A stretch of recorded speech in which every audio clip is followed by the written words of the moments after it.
Good morning. How y'all? I'm sorry that we didn't have music playing and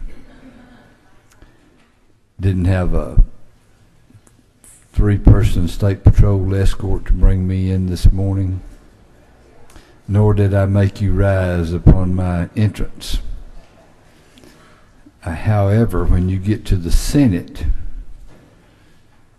you might see some of that.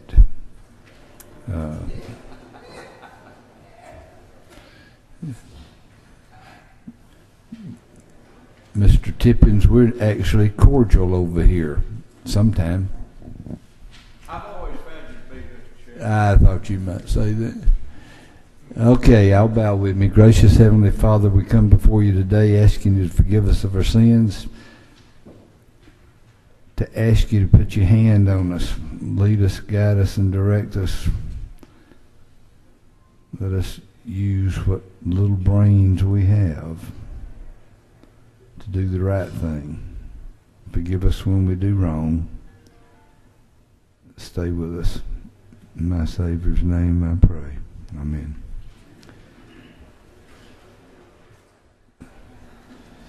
We are honored this morning with the presence of a senator.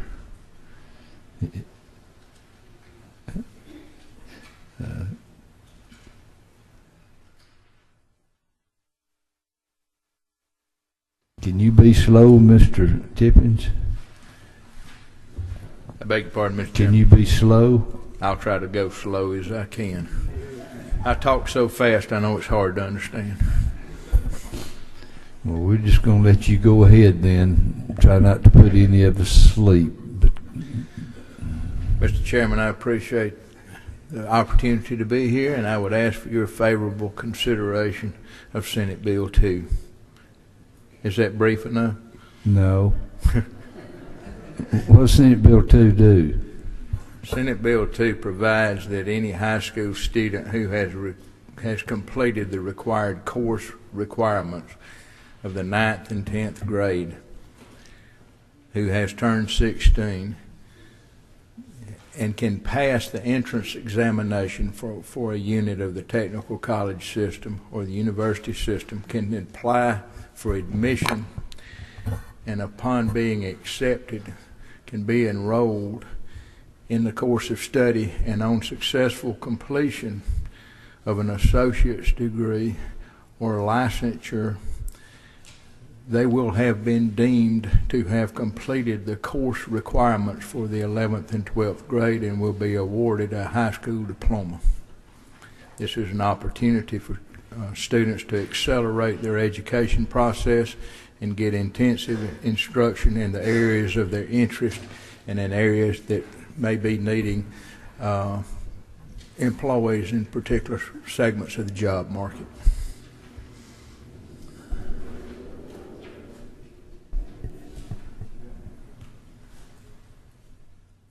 Ms. Cooper. Thank you, Mr. Chair. Senator, it's a real interesting concept. Is there any state that has done this?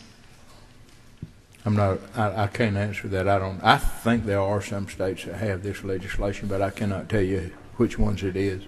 The reason I asked that, I was wondering, how many students would think this would be a good way not to have to go to high school because they're bored and they're smart and want to go to technical school, but they would start technical school and wouldn't finish, and then they wouldn't have a technical degree, nor would they have a high school.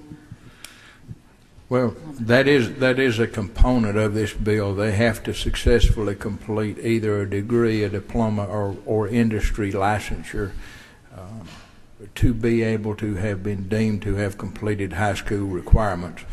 And I believe to do otherwise, to just let them attend, you'd be back to the same problems we have now on dual enrollment. One of the problems we have is trying to match up courses on college credit and high school credits. But if they have a diploma or a degree or licensure, then they have that course completion. And I think all of us would agree that in many times that would be much more applicable and usable than some of the mandated courses that we have in 11th and 12th grade. Certainly this does not preclude any student from taking courses for some of the highest level pursuits in vocations that you may possibly have. And when I say vocations, anyone pursuing a doctor's degree, this would not preclude them from doing that. This would just give them the opportunity to accelerate their studies. And this in no way would water down the rigor that we talk about in high school, that we would require of high school graduates. Quite the contrary. I think our current system is a disincentive to many students to stay in school. If we can capture their hearts, we can work on their brains. But if you're teaching kids in areas that they're interested in, you have a higher probability of having kids to stay in school. But this benefits all students in the entire spectrum of academic achievement. Thank you. I wasn't suggesting that we just let them attend. I was just wondering what kind of a dropout rate there was for the ones that do this, start, and don't finish, either high school or... I wouldn't knowingly bring you a bill that had a drawback. I should have known that, Senator Tippins, with your years on the school board, and you did an excellent job in Cobb County, so I should have known you wouldn't have done that. Thank you. Mr. Roberts. Thank you, Mr. Chairman. Senator, and I like your bill. I really do. The only question I have on line 16 is, why did we put 16 years of age? And I'll tell you where I'm kind of going with that. My son graduated high school at 17. He was young for his class, but under this bill, he wouldn't have been able to go on like other students in his grade because of the fact he wouldn't have been 16 years of age at the time.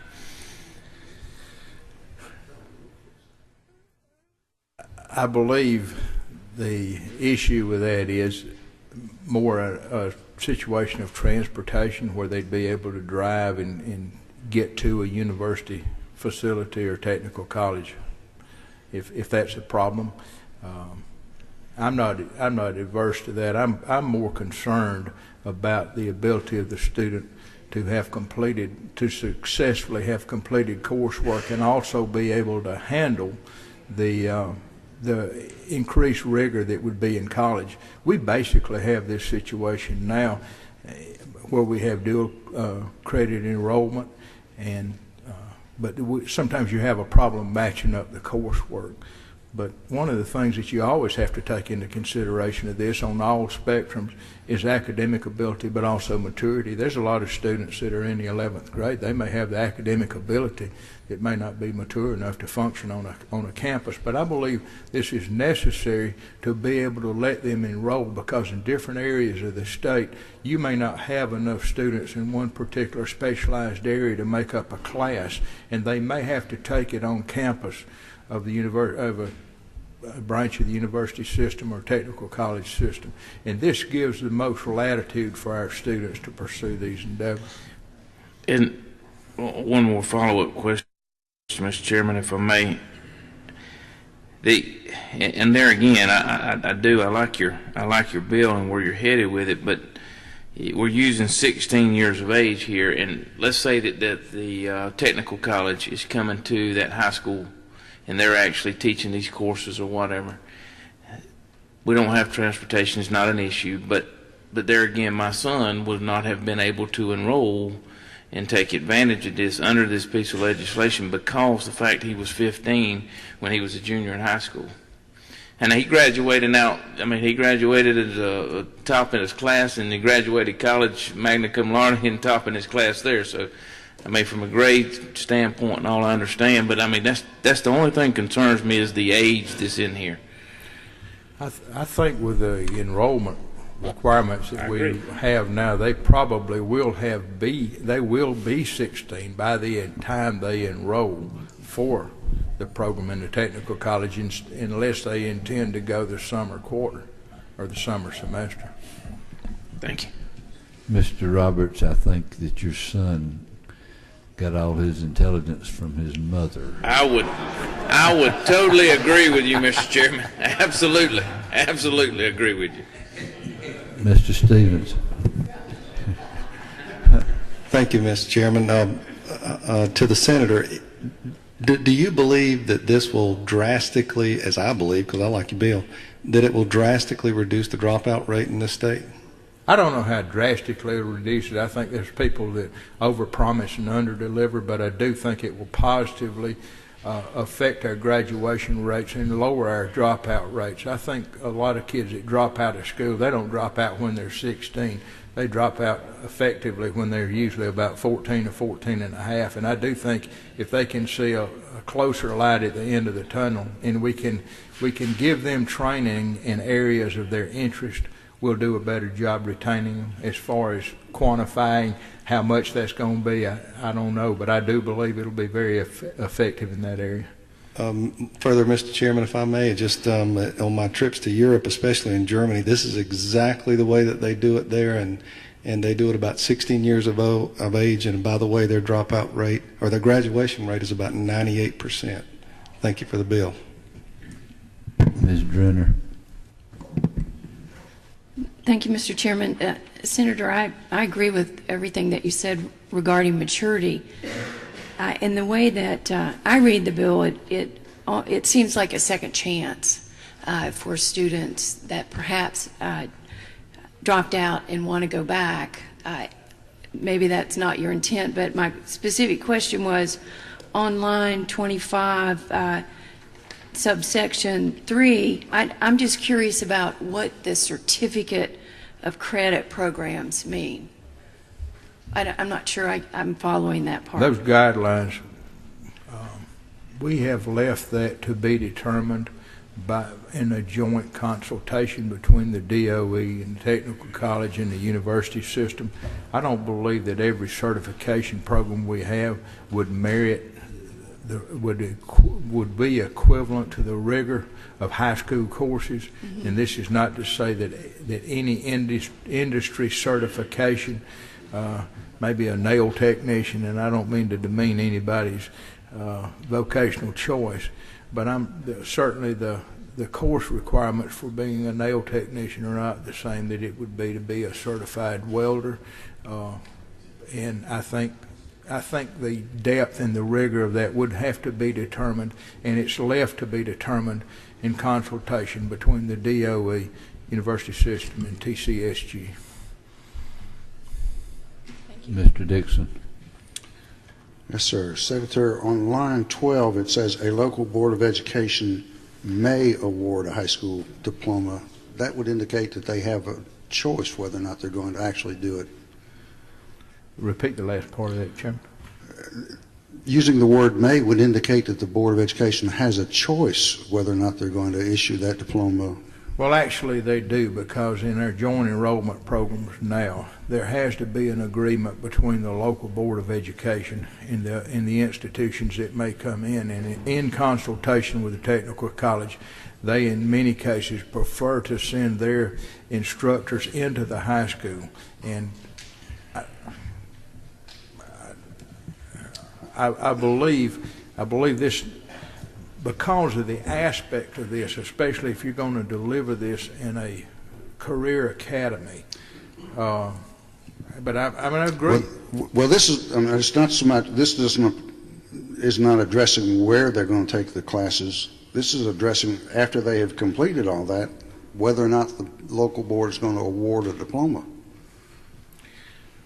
Well, I believe the hesitancy would be more whether a local board of education would agree to enter into a joint relationship with another institution, because the way this will work, these students are still going to be high school students. Even though they go to college to take college level courses, they're still enrolled as high school students, and they'll be able to come back and participate in extracurricular activities. I mean, this requires cooperation between the school districts in the schools in that district and the institutions of higher learning.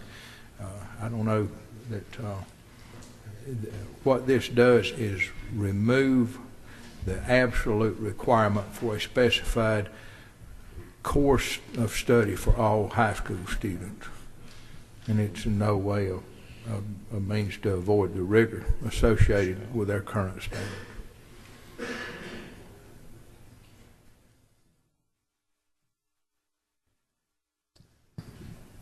I'm still not sure that it shouldn't say shall award because it's saying if they meet all of these requirements. Once the students met all the requirements, why does the board have an option to issue a diploma or not issue a diploma? If you want a perfectly honest answer, I'm carrying this bill for the lieutenant governor, and that's the way it was drafted.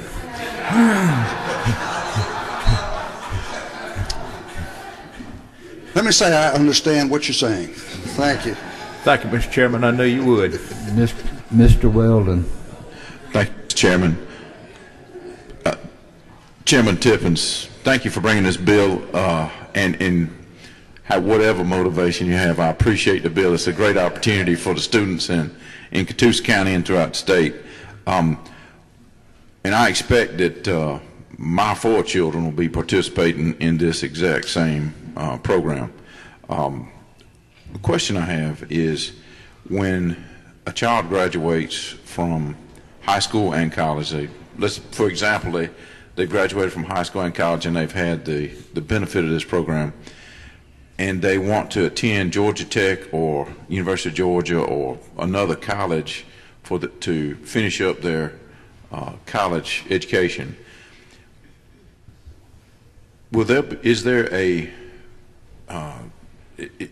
in place a system where those college credits they received from another Georgia college are going to transfer directly to the other Georgia colleges in place? They would have to meet the entrance requirements, but if they have successfully completed coursework that's transferable, I mean, even under our system today, not every course that's taken, even in the university system or in our technical colleges, are transferable to different branches of the university system. So that would be entirely dependent on the admission requirements of the individual institution. And you may have a research institution that has higher admission standards, and I'm not saying that any course that would suffice for a high school course would meet the entrance requirements of the college. That would be, of the university. That would be at the discretion of the university in setting their admission requirements. Thank you, sir. But there's no reason they would not if the coursework had the same rigor.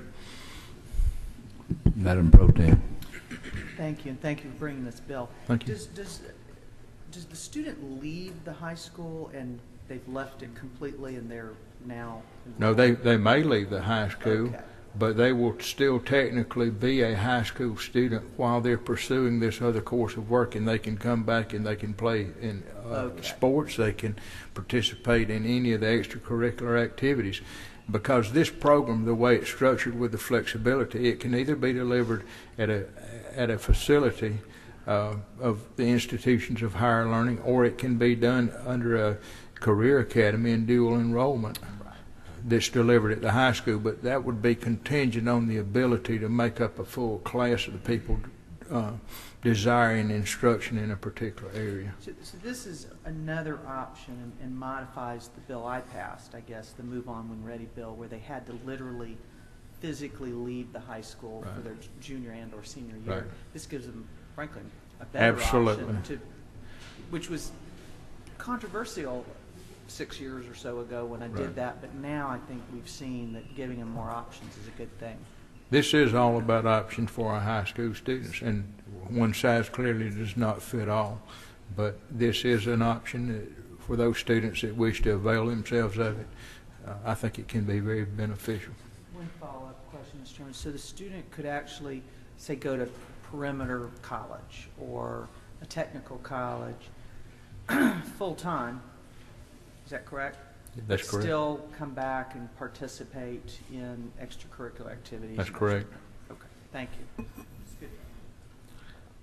I do think one added benefit of this is economic development, and this is in the skill areas we talk about in our state. We have many job opportunities that are not going or that are going unfilled because we don't have qualified people to apply for the jobs. And a component of this bill is to merge a knowledge of the job market availability with the counselors in the high school and to help in the planning process for these students. I'm sorry, I do actually have one final. So how does the funding work? Because I know with My Move On When Ready, the funding, the state funding followed them, but not. Funding operates in the same way as dual enrollment.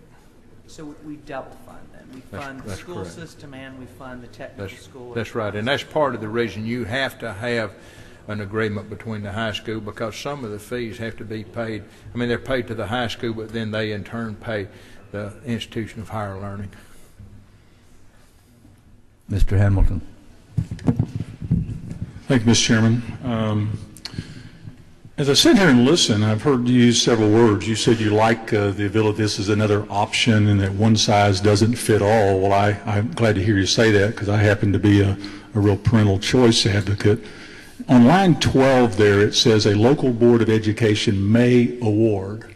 So my question is, I see nothing in there. As a parent, am I relegating the authority for the school to make that determination? Do I not, as a 16-year-old, can I not have some say as to whether my child receives that diploma? I may have other reasons where, as a parent, I want to exercise my ability to do that, or if we turned it all over to the school board to do that. I'll go back to my other answer on that. That's the form that I received the bill. Personally, I don't have a problem with shall, but I'll say this: if they are not working together, it's going to be a tough arrangement to make it work. Just the reality of it, because they continue to be high school students, and I don't want to hold students back. And well, if I may, my question is not to change it from may to shall. It's really more, I don't see anything in here where a parent has anything to say about whether they receive that diploma early like that. You know, example was given earlier that a 16-year-old may academically meet certain criteria, but emotionally you question a parent, I would think, would have the best knowledge to know whether they have the ability to progress into higher learning. I think most of the time that should be the way it works, but I'll also say this, that part of the reason we have such a high dropout rate and academic achievement issues in elementary school, because most parents do not want to acknowledge the fact that their children may not be ready for first grade, and we see children stumble for several years because the typical male reaction is, well, my kid can do anything. Well, sometimes their kids are not mature enough to do anything. And I think that's the piece that works against it. Under ideal circumstances, I think the best relationship is to have the schools and the parents working together. Now, that's not to say we don't have some dysfunctional schools in the state of Georgia. We all know that to be the case. But I think under the conditions that we're striving toward, this is a great alternative to help kids further their education and also expedite it. I didn't really mean for you to be that slow. I'm ready to leave when you are, Mr. Chairman. I'm ready for you to leave too. Thank you for the opportunity of being here. Mr. Dixon. I would just say, in answer to his question, the student chooses the coursework that they wish to take, as long as it fits within the requirements set up for graduation. This does not change that. So it's a decision of the student and the parents as to whether or not a child takes this opportunity versus going through a regular high school curriculum. Thank you. We're going to set the calendar for tomorrow. Under modified structure, SB 51. Any opposition? I'm done.